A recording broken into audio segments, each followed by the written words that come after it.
Europe has mainly two big problems on soils. The first one is contamination. This is because we have a heritage of roughly 3 million contaminated sites, plus quite a problem of diffuse contamination, and we need to do something about it. It's an historical problem due to the history of Europe, that is an history of intensive industrialization in very early times that has left an heritage of contaminated sites that still we need to clean up, and has quite an important impact also on health of our citizens.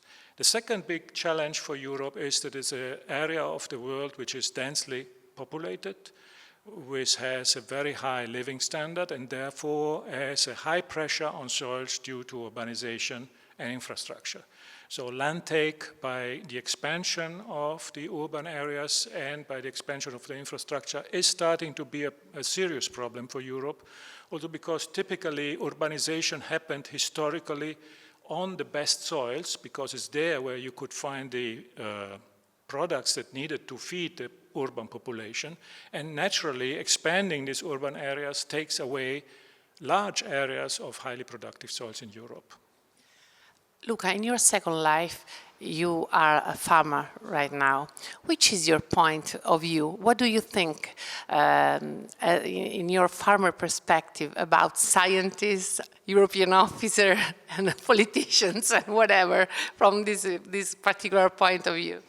I think that too many people dealing with soils have never had the experience of touching a soil or seeing a soil.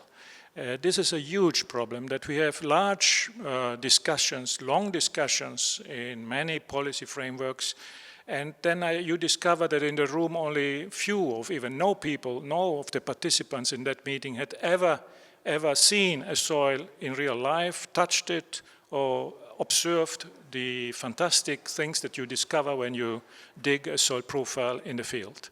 So I encourage everybody to go back to the field, go back and look to soils, because you will discover an entire world that is under our feet and that we need to protect for future generations.